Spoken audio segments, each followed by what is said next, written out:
Você tem algum amigo que vive desconfiado do governo e parece meio maluco? Já pensou que ele poderia estar certo em desconfiar? Neste vídeo, vamos explorar algumas das mais inacreditáveis conspirações que acabaram por se provar como verdadeiras. Ajustem seus chapéus de alumínio, porque estas histórias são bizarras. Nossa primeira conspiração é o famigerado caso Watergate, que envolve o presidente dos Estados Unidos eleito em 1968, o republicano Richard Nixon. Esse político concorreu pela sua reeleição em 1972, quando ganhou de lavada do democrata George McGovern, vencendo em 49 dos 50 estados do país. Aliás, Nixon foi o primeiro presidente americano a viajar pelos 50 estados dos Estados Unidos durante seu mandato, o que pode ter lhe dado alguma vantagem. Mas algumas pessoas suspeitavam que algo mais teria lhe dado vantagem nessa disputa. Isso porque no ano de eleição aconteceu algo muito curioso. Um grupo de 5 homens foi pego invadindo a sede do Comitê Nacional Democrático no Complexo Watergate em Washington. Na época, muitas pessoas pensavam que era apenas um roubo comum, mas a verdade era muito mais sinistra e demorou anos para ser completamente desvendada. A mando do próprio presidente da República, os bandidos na verdade não queriam roubar nada, mas tentavam fotografar documentos e instalar aparelhos de escuta no escritório do Partido Democrata. Uma das primeiras pessoas a denunciar o suposto esquema de espionagem e sabotagem de oponentes políticos foi Martha Mitchell, a esposa do procurador-geral de Nixon. Martha era uma conhecida socialite e se convenceu de que seu marido e outros membros da administração de Nixon estavam envolvidos em uma grande conspiração para encobrir a invasão de Watergate. Ela começou a dar entrevistas para diversos jornalistas com acusações bem sérias contra o presidente. E, inicialmente, as pessoas descartaram o que ela disse como teoria da conspiração e descartaram ela como uma figura histérica e instável. Mas algumas das informações que ela forneceu aos repórteres se revelaram como verdadeiras. Por exemplo, ela foi a primeira pessoa a acusar publicamente a campanha Nixon de usar táticas ilegais para sabotar seus oponentes. Nixon até tentou atrapalhar as investigações e mentiu para o público sobre seu envolvimento, mas quando o caso chegou na Suprema Corte, ele foi obrigado a revelar tudo. O escândalo levou à renúncia de Nixon em 74, fazendo dele o único presidente dos Estados Unidos a fazer isso na história. A segunda conspiração que vamos ver é do plano secreto do governo de prejudicar clinicamente o seu próprio povo. Isso aconteceu no estudo de sífilis de Tuskegee. Esse foi um experimento médico que começou em 1932, realizado pelo Serviço Público de Saúde dos Estados Unidos, em uma pequena cidade no Alabama. O estudo era para entender mais sobre as consequências da sífilis não tratada e deveria durar apenas 6 meses, mas acabou durando 40 anos, até 1972.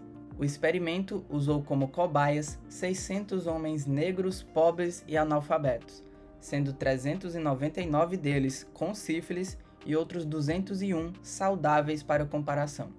E nem sequer um termo de consentimento foi coletado com os participantes. As acusações sobre a falta de ética dessa pesquisa envolvem prejudicar de propósito os pacientes.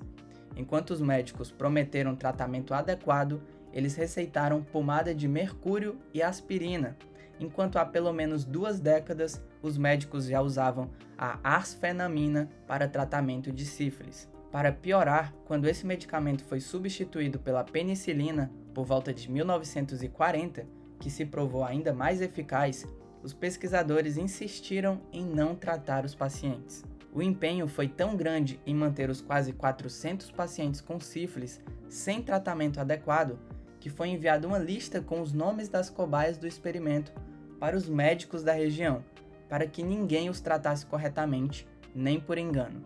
Se você estivesse em Tuskegee nessa época e ouvisse de alguém que isso estava acontecendo, você acreditaria ou descartaria como teoria da conspiração?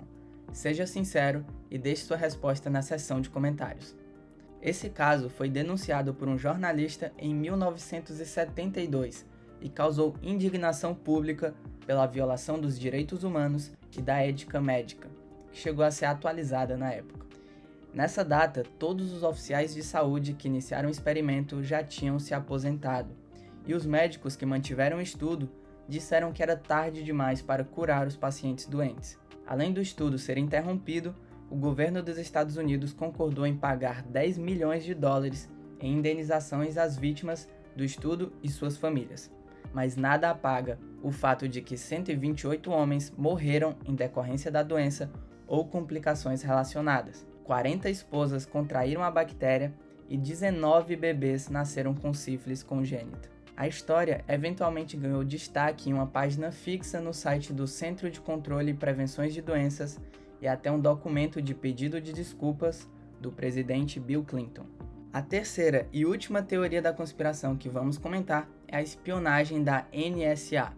A NSA é a Agência de Segurança Nacional dos Estados Unidos, responsável por coletar, processar e analisar informações de inteligência eletrônica e de comunicações estrangeiras para ajudar e proteger a segurança nacional dos Estados Unidos.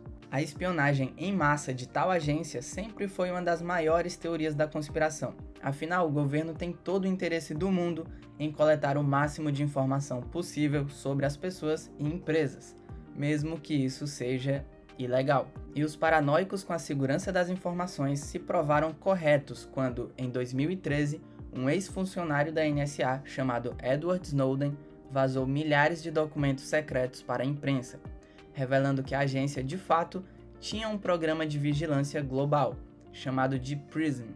Esse programa capacitava a NSA a coletar dados em massa de milhões de cidadãos americanos e estrangeiros, incluindo registros telefônicos, e-mails e conversas online, espionando usuários de empresas como Google, Facebook, Apple, Microsoft e outras sem autorização judicial ou consentimento das pessoas afetadas. Agora você entende por que o Mark Zuckerberg tampa o microfone e a webcam do seu computador com fita adesiva? A espionagem ocorria pelo menos desde 2001 e não mirava apenas os cidadãos comuns. A NSA também espionava líderes políticos e outros países aliados, como a chanceler alemã Angela Merkel ou a presidente brasileira da época, Dilma Rousseff. Outros políticos brasileiros e até empresas como a Petrobras também foram alvo da bisbilhotagem americana. As revelações chegaram a causar uma crise diplomática entre os Estados Unidos e seus parceiros, e geraram debates sobre a privacidade na internet. Tudo foi tido como uma teoria da conspiração, porque parecia difícil de acreditar em tal espionagem em larguíssima escala. No entanto, as informações divulgadas por Snowden foram confirmadas por várias investigações e comissões parlamentares, tornando-se uma das maiores revelações de vigilância governamental em massa da história. Logo após abrir os documentos para a mídia, Snowden foi considerado um traidor da pátria e teve que fugir para Hong Kong, e depois para a Rússia, onde recebeu asilo temporário. Ele nunca foi perdoado pelos Estados Unidos e, se pisar no país, pode ficar na cadeia por 30 anos por violar a lei de espionagem e a lei de proteção à informação classificada. Bom, essas foram algumas das teorias de conspiração que se provaram verdadeiras. Eu espero que vocês tenham gostado do vídeo e talvez alimentado um pouco do ceticismo de vocês. Muito obrigado por assistir até aqui.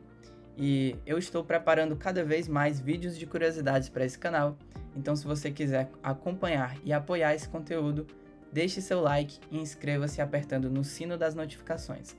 Um grande abraço e até a próxima!